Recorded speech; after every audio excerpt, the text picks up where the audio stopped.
Dear students, आज हम 10th class के चैप्टर नंबर 4 साइंस वाला चैप्टर है कार्बन एंड इट्स कंपाउंड वो करने वाले हैं।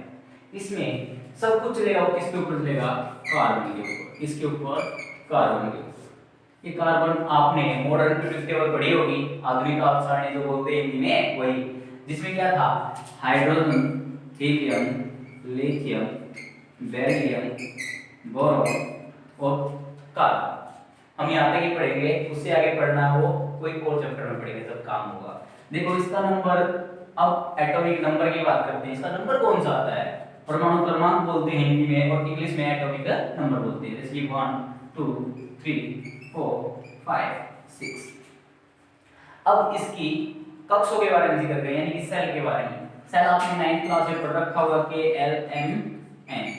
पहले सेल में ज्यादा से ज्यादा कितने हो सकते हैं? 2 हो सकते हैं, लेकिन इसके पास है कितने? इसके पास 6 नंबर है, तो 6 हैं, तो फर्स्ट में तो 2 आ गए, और दूसरे वाले में ज्यादा से ज्यादा कितने हो सकते हैं? 8 हो सकते हैं। जब इसके पास 6 ही हैं, तो इसके पास कितने बचे होंगे? 4 बचे होंगे। ठीक है, फिर इसके बारे में बात करते हैं। जब उसके आउटर मोस्ट में जितने भी इलेक्ट्रॉन होते हैं, उसको लॉस भी कर सकता है वो, और उसको कंप्लीट करने के लिए वो गेन भी कर सकता है। जब वो 4 से ऊपर होते हैं, तो उसको 8 बनाने के लिए वो क्या करेगा? उससे लेगा, इनकी गेन करेगा। जब वो 4 से कम होते हैं, तो क्या कर देता है? लॉस कर देता है। लॉस करके वो पॉजिटिव चार्ज लेगा, और जब वो गेन करता है, यानी लेता है किसी से, तो नेगेटिव चार्ज। किसी से लिया मतलब उधार लिया, तो नेगेटिव चार्ज, ये ऋण हो गया उसके ऊपर। और जब उसके किसी को देता है, यानी कि पॉजिटिव चार्ज हो गया है, धनी आदमी है, तो उसके ऊपर है प्लस का चार्ज। अब बात करते हैं कार्बन की। कार्बन के पास तो 4 हैं, 8 होने चाहिए। ना ही तो 4 दे सकता, ना ये 4 ले सकता। तो ना 4 दे सकता, ना 4 ले सकता, तो अब ये क्या करेगा? किसी के साथ साझेदारी करेगा। क्या करेगा? साझेदारी। साझेदारी से मतलब ये कि उससे लेगा भी, उससे देगा भी, दोनों के दोनों सिर का करेंगे। ठीक है, तो इसी चीज को ना ही तो ये 4 लॉस कर सकता है, ना ही 4 ये गेन कर सकता है। इसी चीज को क्या बोलते हैं? चतुसंयोजकता बोलते हैं। क्या बोलते हैं? Covalent bond. ठीक है, these are those bond in which electron are sharing to each other like as, जैसे कि मैं मान लेता हूं CH4, किसका फॉर्मूला आपको पता नहीं है अभी, थोड़ी देर में इसके नाम भी पता चलेंगे। तो इसका नाम है मीथेन। क्या नाम है? मीथेन। मीथेन इसका नाम है, मीथेन नाम है। तो ये हाइड्रोजन का नंबर कितना होता है? हाइड्रोजन का नंबर 1 होता है, और आउटर मोस्ट सेल में कितने हैं? एक ही है इसके पास। तो इसको चाहिए कितने पहले सेल में? 2 चाहिए। 2 चाहने के लिए इसको क्या चाहिए? एक की जरूरत है। ठीक है, या फिर ये एक लॉस भी कर सकता है, इसीलिए इसको 17 यानी कि 17वें ग्रुप में भी रखा जाता है। ठीक है, वर्ग में। तो अब ये क्या करेगा? कार्बन के साथ शेयरिंग करेगा। देखो कार्बन के पास कितने इलेक्ट्रॉन है? आउटर मोस्ट में जितने भी होंगे वो ही हम सॉल्व करेंगे। इसको इलेक्ट्रॉन डॉट स्ट्रक्चर भी बोलते हैं, जो HBsC में 3 नंबर का बहुत जरूर आता है, जरूर से जरूर आता है। तो देखो कार्बन के पास कितने इलेक्ट्रॉन? 4। मैं कार्बन वाले को स्टार से शो ऑफ कर रहा हूं, 4 दिखा दी।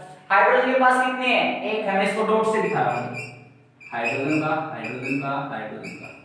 हाइड्रोजन बोल रहा भाई मुझे ना 2 इलेक्ट्रॉन चाहिए पहले वाले को, घर को पूरा करने के लिए, कक्ष को पूरा करने, सेल को पूरा करने के लिए। इसको क्या किया? एक कार्बन से ले लिया। ऐसे ही हाइड्रोजन भी क्या करेगा भाई? कार्बन एक उदाहरण दे दे, ये इससे भी ले लेगा, ये इससे ले लेगा। देखो हाइड्रोजन के पूरे हो गए, कार्बन बोल रहा भाई मुझसे अगर उधार लिए ना तो वापस भी देने पड़ेंगे, इसलिए ये क्या करेगा? इन चारों से एक एक एक एक एक एक एक लेके क्या करेगा? देखो आउटर मोस्ट में से कितने चाहिए थे? एल से एल, उसमें कितने होते हैं ज्यादा से ज्यादा? 8, और 8 के 8 बनाने के लिए इसने 4 तो इसके पास थे, 4 क्या कर लिए? उधार ले लिए। इसी को क्या बोलते हैं? कोवेलेंट बॉन्ड बोलते हैं। इसमें क्या होता है? शेयरिंग होती है इलेक्ट्रॉन की, उसे क्या बोलते हैं? चतुसंयोजकता हिंदी में बोलते हैं। इसका एक गुण और है, इसके आउटर मोस्ट सेल में कितने हैं? 4 हैं। 4 हैं, तो ये क्या करेगा? मान लो और मैं कार्बन ले लेता हूं, कार्बन एक और इधर ले लिया, एक और इधर, एक और इधर, एक और इधर। ये इसके पास भी 4 होंगे, इसके पास भी 4 होंगे, इसके पास भी कितने इलेक्ट्रॉन होंगे? 4। यानी कि हर किसी के पास कितने कितने इलेक्ट्रॉन होने हैं? 4 4। तो अब क्या करेंगे? ये इलेक्ट्रॉन इससे इससे करके क्या करेगा? बॉन्ड बना देगा। ये इससे, ये इससे, ये इससे। देखो इस अंदर वाले कार्बन में 4। ऐसे ही ये कार्बन NH4 से जुड़ा होगा, ये कार्बन किसी और चार्ज से, ये कार्बन किसी और से, तो ये कार्बन कार्बन के साथ कितनी लंबी चेन बना सकते हैं, बहुत लंबी चेन बना सकते हैं। इसको क्या बोलते हैं, इंग्लिश में बोलते हैं कैटिनेशन और हिंदी में बोलते हैं श्रृंखलन। यानी कि कार्बन कार्बन के ही अन्य परमाणुओं के साथ बंध बनाने की, यानी कि आबंध बनाना, इसको बंध बनाने की क्षमता अधिक रखता है, उसे क्या बोलते हैं, श्रृंखलन बोलते हैं। और जब इलेक्ट्रॉन की क्या करते हैं, साझेदारी करते हैं, ना ही तो ये चार लॉस कर सकता है, ना ही चार गेन कर सकता है, तो इसको क्या बोलेंगे, चतुसंयोजकता। लिख देंगे चतुसंयोजकता क्या होती है, ये क्या है, कार्बन के गुणधर्म है भाई। तो फर्स्ट तो चतुसंयोजकता, दूसरा क्या है, श्रृंखलन। ये दो इसके क्या है, गुणधर्म। पहले इसके ऊपर कार्बन के ऊपर लिखना आएगा तो क्या लिखेंगे, कार्बन का एटॉमिक नंबर 6 है, इसके फर्स्ट शेल में 2 होंगे, दूसरे कक्ष में कितने होंगे, 4 होंगे। तो अब इसकी क्या लिखेंगे, चतुसंयोजकता। कार्बन ना ही तो 4 इलेक्ट्रॉन त्याग सकता है, ना ही 4 इलेक्ट्रॉन ले सकता है, इसलिए क्या करेगा, इलेक्ट्रॉनों की साझेदारी, उसे क्या बोलते हैं, चतुसंयोजकता।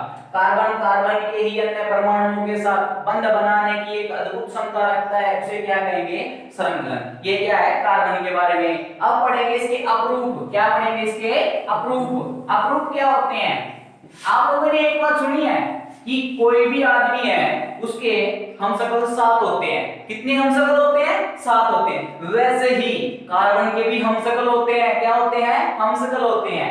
तो कार्बन के अपरूप होते हैं ना, वो कितने होते हैं, 3।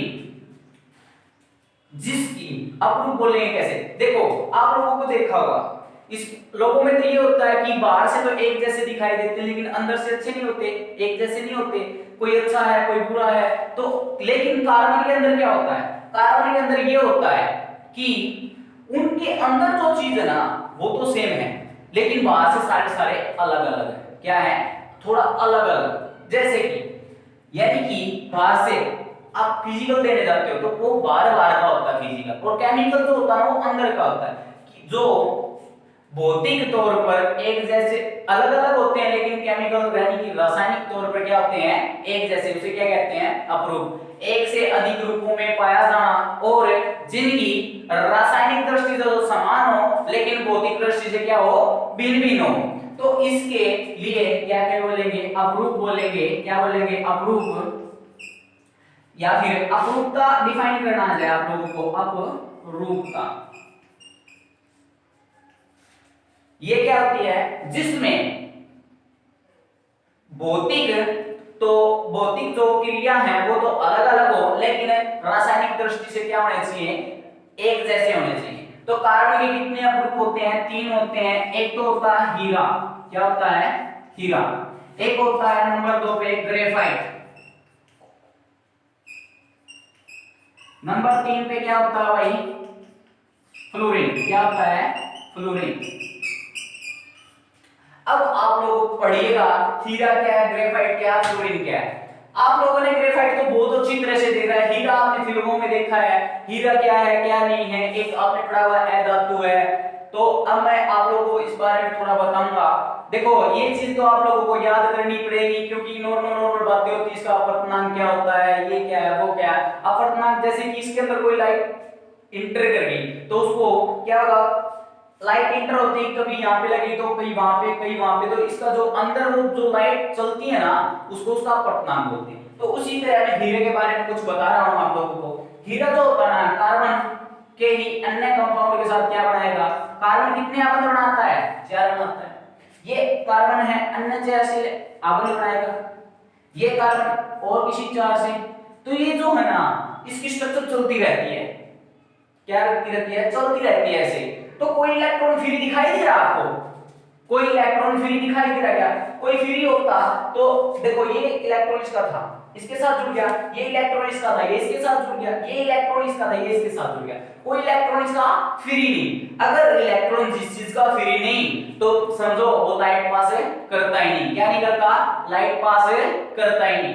तो क्या हीरा विद्युत का चालक है, नहीं है। ये क्या है, नॉन कंडक्टर है, यानी विद्युत का चालन है नहीं करते, क्या है, कुचालक। क्यों है कुचालक, तो ये पर्सन आगे जाए तो क्या लिखोगे, इसका कोई भी इलेक्ट्रॉन फ्री ना होने के कारण ये क्या है, विद्युत का कुचालक। अब इसके बारे में देखना है, ये क्या है, ये धातु है, ठीक है, ये शीशे को भी काट देता है, इसका अपनाप अधिक होता है, इसका यूज आभूषणों में किया जाता है। ये सब चीजें आप लोगों को पढ़नी है, ठीक है। अब मैं बात करता हूं ग्रेफाइट। ग्रेफाइट तो आप लोगों ने देख भी रखा है, ग्रेफाइट तो आप लोगों ने देख रखा है। ग्रेफाइट कैसा होता है? ग्रेफाइट आप लोगों ने बचपन में ना बहुत यूज किया। बचपन में जब आप पेंसिल लेके आते थे ना, पेंसिल के अंदर जो काला सुरमा होता था वो क्या होता था? ग्रेफाइट ही होता था। ये विद्युत का कुचालक है या नहीं है, ये बताओ। ये विद्युत का सुचालक है, कुचालक नहीं सुचालक है। कैसे है? देखो, एक कार्बन, ये अन्य 3 कार्बन के साथ तो अटैच हो गया, लेकिन जो फोर्थ वाला इलेक्ट्रॉन है ना इसका, ये क्या होता है? फ्री होता है। इलेक्ट्रॉन फ्री होने की वजह से, अगर इलेक्ट्रॉन फ्री है तो क्या होगा? विद्युत का सुचालक होगा, ठीक है। अब देखिए आप लोग, इसके बारे में आप लोग लिख देना, ठीक है। इसका अपवर्तनांक होता है, ये से थोड़ा कम होता है, ये विद्युत का सुचालक है, ये चीजें तुम अपने आप देखो। अब देखो फ्लोरीन। फ्लोरीन एक बकमिंस्टर फुलर नाम का एक वैज्ञानिक था। कौन था? एक बकमिंस्टर फुलर नाम का एक वैज्ञानिक, अमेरिकी वैज्ञानिक था। उसने क्या बोला कि ये जो है ना फुटबॉल के आकार की आकृति है। क्या है? एक फुटबॉल की आकार की, यानी कि इसमें कार्बन थे ना, कितने ले लिए इसने? 60 कार्बन लिए ऐसे, और इनकी क्या करवाता गया? बॉन्डिंग करवाता गया। बॉन्डिंग करवाई ना, तो इसने देखा कि ये एक फुटबॉल के आकार क्या करती बने, इसमें C60 बोला जाता है इसको, क्लोरीन C60, ठीक है। C60 क्यों बोला जाता है? क्योंकि इसमें कार्बन कितने होते हैं? 60। एक अमेरिकी वैज्ञानिक था जिसने इसके बारे में खोज की। इसमें कार्बनों की संख्या कितनी होती है? 60 होती है। इसकी आकृति किसी होती है, कैसी होती है? फुटबॉल की आकृति। हीरे की पढ़ोगे, ग्रेफाइट की पढ़ोगे, इनकी तुम अपने आप पढ़ लेना। त्रिआयामी है, शतायामी है, वो तुम्हें अपने आप पढ़ो। ये मेरा पढ़ाने का कोई चक्कर नहीं है, क्योंकि ये सब चीजें तो आप लोगों को खुद पढ़नी होंगी।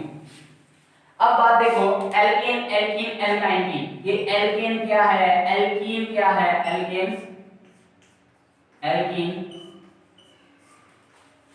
एल्काइन, ठीक है। पहले मैं एल्केन पढ़ा देता हूं, फिर एल्काइन, एल्कीन, ये दोनों पढ़ाऊंगा। एल्केन का जो फॉर्मूला होता है, सबसे पहले तो इसका फॉर्मूला याद करो, CnH2n। ये इसका क्या होता है? फॉर्मूला। n क्या होगा? नंबर ऑफ कार्बन, यानी कि कार्बन कितने हैं? 1 है, 2 है, 3 है, 4 है, कितने हैं ये बताना जरूरी है। तो इसका फॉर्मूला तो ये होता है। इसके अंदर क्या होता है? एकल आबंध होता है। ये एकल आबंध का क्या चक्कर है ये भी बताता हूं अभी। यानी कि ये किसी के भी साथ एक इलेक्ट्रॉन शेयर करेगा और दूसरे के साथ बॉन्ड बनाएगा। ये जो आबंध बढ़ता है कि इलेक्ट्रॉन इसका, एक इलेक्ट्रॉन ये इसका, ये क्या होता है? एकल आबंध। लेकिन ये चीज होनी किस किस के बीच चाहिए? लेकिन ये आबंध जो होता है कार्बन कार्बन के बीच में होना चाहिए। ये ऑक्सीजन के साथ डबल बॉन्ड बना रहा है, उसका कोई मतलब नहीं ऑक्सीजन के साथ है, केवल कार्बन कार्बन के बीच में कितना आबंध होना चाहिए? एक। फिर इसका जो प्रत्यय होता है, प्रत्यय तो आप लोगों ने हिंदी में काफी बार पढ़ा होगा। हिंदी में तो वैसे भी आप इंटेलिजेंट होगे, तो जो इसके पीछे लगता है ना उसको प्रत्यय बोलते हैं। प्रत्यय क्या होता है? इसके पीछे क्या लगा हुआ? ए, एन नहीं लगा हुआ, एल्केन, एन। तो इसके पीछे क्या होता है? एन बोलते हैं। एन इंग्लिश में लिखते हैं और हिंदी में एन लगाते हैं, ठीक है। अब इसकी जो फोर्थ प्रॉपर्टी होगी वो क्या होगी? इसके नाम बनाने। जब भी कहीं पे एक कार्बन दिखाई दे ना, तो आप लोग क्या लिखोगे? मिथ। क्या लिखोगे? मिथ। 2 कार्बन दिखाई देंगे ना, जैसे कि ये 2 कार्बन दिखाई दे, तो इसके लिए तुम क्या लिखना? इथ। क्या लिखना है? इथ। 3 कार्बन जहां भी दिखाई देंगे ना, तो क्या लिखोगे? प्रोपो। 5 कार्बन, 4 कार्बन जहां भी दिखाई देंगे तो क्या लिखोगे? ब्यूटो। 5 कार्बन जहां पे दिखाई देंगे क्या लिखोगे? पेंट। 6 कार्बन जहां भी दिखाई देंगे तुम क्या लिखोगे? हेक्स, या फिर हेक्स बोलते हैं भाई कुछ लोग, हेक्स बोलते हैं, ठीक है। अब देखिए आप लोग याद कीजिए, 1 के लिए मिथ, 2 के लिए इथ, 3 के लिए प्रोपो, 4 के लिए ब्यूट, 5 के लिए पेंट और 6 के लिए हेक्स याद करना है आप लोगों को, और कुछ याद नहीं करना। ये चीज याद होगी तो आपको सोचिए नाम पढ़ाने भी आ गई, इलेक्ट्रॉन डॉट स्ट्रक्चर भी आ गई, सब कुछ सिखा दूंगा मैं आप लोगों को। डरिएगा नहीं, साइंस की टेंशन लेना छोड़ दीजिएगा, साइंस की टेंशन लेना छोड़ दीजिएगा। अब ना मैं कार्बन की वैल्यू है वो 1 लेता हूं। क्या लेता हूं? 1। यानी कि n की जगह पे 1 पुट करना मुझे। n की जगह पे 1 पुट किया, C1 H 2 into n की जगह पे 1, यानी कि C1 इसका फॉर्मूला Cn+2 होता है। गलती से लिखा गया था थोड़ा, +2 यानी कि +2 C 2 1 जा 2 +2 कितना होता है 4 होता है। ठीक है, तो अब कार्बन कितने हैं 1 है, हाइड्रोजन कितने हैं 4 है 1 2 3 4। हाइड्रोजन के पास इलेक्ट्रॉन कितने हैं, फर्स्ट इसके पास तो फर्स्ट ही नंबर है, तो फर्स्ट इलेक्ट्रॉन एक ही इलेक्ट्रॉन होगा। ये मैं इसको ऐसे दिखा देता हूं, इसको इलेक्ट्रॉन डॉट स्ट्रक्चर बोलते हैं। भाई पेपर में आती है ये, टेंशन नहीं लेना, चलेगा सब। कार्बन के पास कितने इलेक्ट्रॉन, कार्बन का नंबर 6 होता है भाई पहले सेल में। ज्यादा से ज्यादा कितने हो सकते हैं, के में 2 हो सकते हैं, एल में कितने होते हैं 8 होते हैं, जिसके पास तो सिर्फ 4 ही बचे हैं। तो आउटर मोस्ट सेल में कितने इलेक्ट्रॉन 4 हैं, बाहरी कक्ष में कितने इलेक्ट्रॉन 4। मैं इसको स्टार से दिखा रहा हूं भाई। हाइड्रोजन है पहले कक्ष में कितने इलेक्ट्रॉन 1, लेकिन चाहिए कितने 2, तो 2 बनाइए ना, इसके साथ शेयरिंग कर लिया, इसके साथ शेयरिंग, इसके साथ शेयरिंग, इसके साथ शेयरिंग, इसके साथ शेयरिंग करने के बावजूद कार्बन बोलेगा भाई ऐसे ही दूंगा, मुझे भी चाहिए। एक एक एक एक सभी से लेने के बाद साझेदारी कर लिया। देखो कार्बन एक हाइड्रोजन इससे इससे चारों से लेके कितने बनाएगा 8 बना देगा। तो यानी कि बॉन्ड कैसा बना, एक ही कम नहीं बनेगा, दोनों इलेक्ट्रॉन मिले कितना बॉन्ड बनाएंगे 1 बनाएंगे। तो अब इसका नाम देख लेते, कार्बन कितने हैं 1 है, एक कार्बन के लिए मिथ। ठीक है, अच्छा सिंगल बॉन्ड दिखाई दे रहा है कहीं पे, जब एकल बॉन्ड दिखाई देता है एक एक बॉन्ड बनाया तो उसके लिए क्या लगाते हैं एन लगाते हैं, और हिंदी में क्या लिखेंगे मीथेन। और अब सी की जगह पे 2 रखना है, 3 रखना है, 4 रखना है, 5 और 6 यहां तक लिख के उसकी इलेक्ट्रॉन लॉ स्ट्रक्चर तुम बनाओगे, उसके नाम मुझे कमेंट में लिखना है तुम्हें। और जो अपने चैनल पे नए हैं वो लाइक शेयर एंड सब्सक्राइब करना ना भूलें। अब देखो, अब एक चीज और रह गई है, 5th पॉइंट में आप लोगों को बताता हूं, जिसमें एकल बॉन्ड होता है, सिंगल बॉन्ड जब होता है तो उसको क्या बोलते हैं सैचुरेटेड यानी कि संतृप्त यौगिक बोलते हैं। क्या बोलते हैं संतृप्त यौगिक, इंग्लिश में क्या बोलते हैं सैचुरेटेड बॉन्ड। एकल है संतृप्त आबंध, क्या बोलते हैं संतृप्त आबंध। आज के लिए सिर्फ इतना ही, एल्कीन और एल्काइन कल पढ़ाएंगे आपको। बने रहेगा मेरे YouTube चैनल अमित पासर बाय 12th पासर by Amit Singh sir. Thank you.